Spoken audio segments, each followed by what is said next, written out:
ऐसे जब 20 साल पहले मैं खड़ा हुआ था ऐसे किसी ऑफिस में जाके, तो मुझसे पूछा गया था कि क्या है। किसी डायरेक्टर के असिस्टेंट ने पूछा था क्या है। मैंने कहा एक्टर हैं। बोले दिखने से तो लगते नहीं हो एक्टर हो। तो क्या होता था कि इंडस्ट्री में हमेशा ये चलन था कि एक्टर हीरो जो होता है वो 6 फुट का होता है और गोरा होता है और लंबा चौड़ा बल्ले छल्ले होते हैं। मतलब हम तो बस ऐसे ही चले गए थे, ऐसा समझता था वो। और शिप्रा, मैं आपको यकीन दिलाना चाहता हूं इस चीज का कि मेरे खुद के रिश्तेदारों ने भी, जब मैंने उनसे इच्छा जाहिर की कि मैं एक्टर बनना चाहता हूं, तो उन्होंने भी मुझे डीमोरलाइज किया कि पहले शक्ल तो देख ले अपनी, क्योंकि 5 फुट का छोटा पतला दुबला सा आदमी, काला कलूटा। मुझे खुद को पता नहीं था कि इंडस्ट्री में मेरा क्या हाल होगा, बट एक जिद थी और हजारों लाखों, मतलब सालों साल से इंडस्ट्री में सिर्फ यही चलन था कि एक्टर तो, हीरो तो जो है ऐसा होता है। लेकिन सब ऑड सिचुएशंस के बावजूद भी गए। लेकिन एक चीज मेरे दिमाग में थी कि जो सब कर रहे हैं वो नहीं करना है, तो अलग क्या करूं, अलग क्या होना चाहिए। उसके लिए ट्रेनिंग की जरूरत थी, जो मैंने नेशनल स्कूल ऑफ ड्रामा में आके ट्रेनिंग ली। 3 साल मैंने एक्टिंग की पढ़ाई की वहां पे, और अपनी एक क्राफ्ट के बारे में समझा कि एक्चुअली इस पर्सनैलिटी में अगर मैं लोगों को इंप्रेस करना चाहता हूं, उसके लिए एजुकेशन की बहुत जरूरत है। या जो भी आप काम कर रहे हो उसमें क्राफ्ट, उसका एक्सपर्ट होना बहुत जरूरी होता है।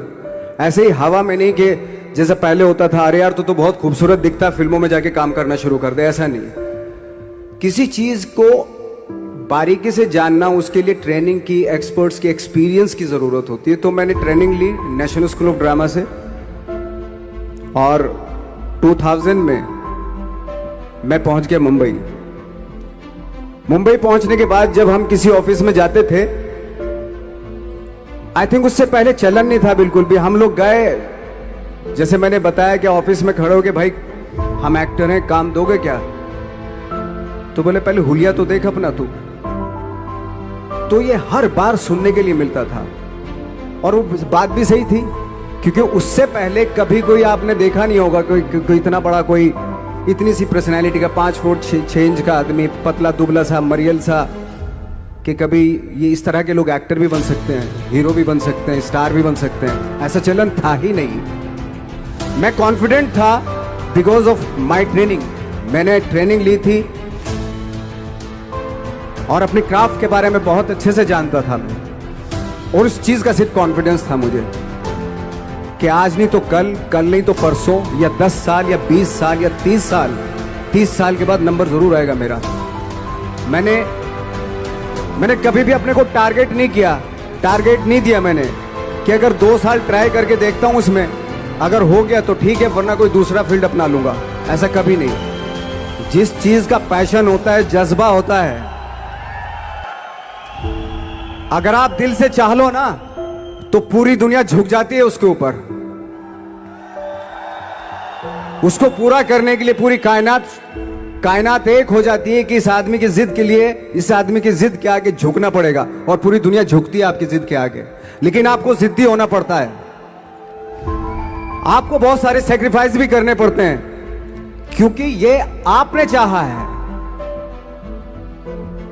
परीक्षा देनी पड़ती है आपको, जितना बड़ा इम्तिहान होगा उतनी बड़ी परीक्षा भी देनी पड़ेगी। आसान काम नहीं है। छोटे छोटे टारगेट बनाएंगे तो छोटों में निपटारा हो जाएगा। हमेशा अपने आप को टारगेट बढ़ा दो। तो उसके लिए हमेशा अपने आप को अनकंफर्ट जोन में डालो, कि जो इम्पॉसिबल है उसको पॉसिबल करने की शिद्दत, पैशन आपके अंदर होना चाहिए, वो हो जाता है। आज जो दुनिया में इतने सारे एक्सपेरिमेंट हुए हैं, ये सिर्फ इसी बिना पे हुए हैं, पागलपन के जरिए ही हुए हैं ये सारे एक्सपेरिमेंट। एक मैंने कहीं सुना था कि जब आप एक्सपेरिमेंट करते हैं तो फेलियर भी होते हैं, कई बार फेलियर होते हैं। कोई एक एक्सपेरिमेंट करने के लिए, कोई एक चीज करने के लिए बहुत बार हमने भी झेला है, बहुत बार फेलियर हुए हम लोग। लेकिन एटलीस्ट हमें इतने सारे फेलियर होने से इतने तरीके पता चले कि इन तरीकों से सक्सेस नहीं मिल सकती। फॉर एग्जाम्पल, एडिसन ने जब बल्ब का आविष्कार किया तो 100 बार एक्सपेरिमेंट किए अपनी जिंदगी में। 100 बार एक्सपेरिमेंट करने के बाद जब उसको पता चला कि अरे फॉर्मूला तो ये था बल्ब बनाने का, तो एटलीस्ट उसको ये, उसके साथ साथ उसको ये भी पता चला कि 100 जो तरीके हैं, 100 तरीकों से बल्ब नहीं बनता, ये भी पता चला उन फेलियर्स में उसको।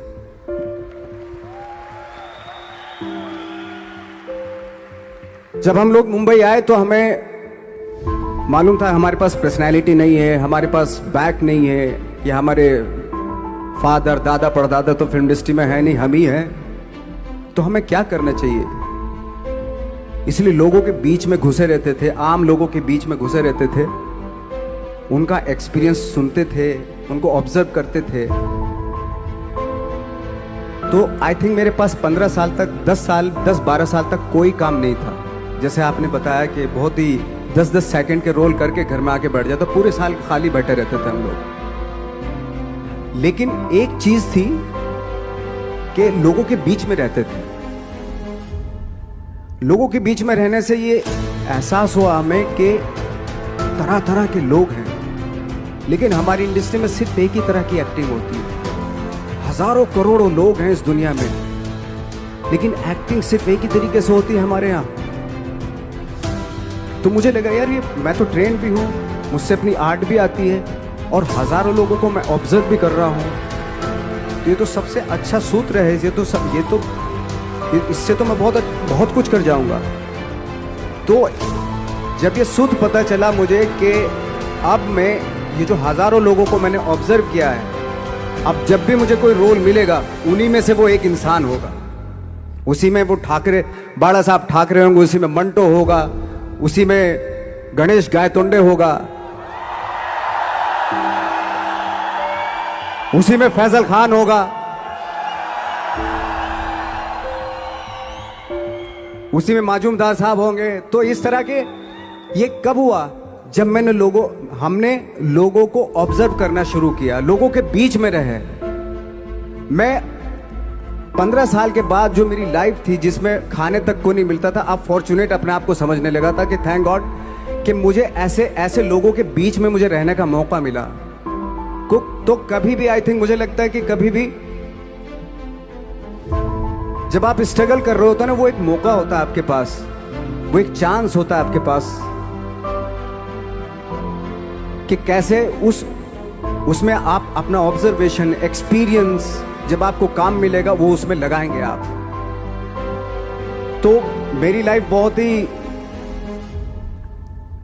आज जब मैं सोचता हूँ कि यार ये तो बहुत ही अच्छा हुआ था जो 15, 10, 12 साल मैंने बिना काम के गुजारे, जो लोगों के बीच में रहा था, मैं आज वो काम आ रहा है मेरे।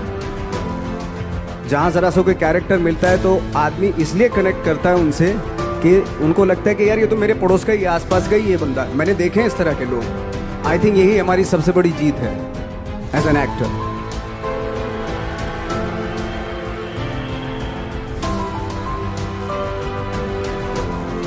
ऑफ कोर्स स्ट्रगल में बहुत सारी चीजें सेक्रीफाइस करनी पड़ती हैं, क्योंकि खुजली आपको हुई है, आप ही को मिटानी पड़ेगी।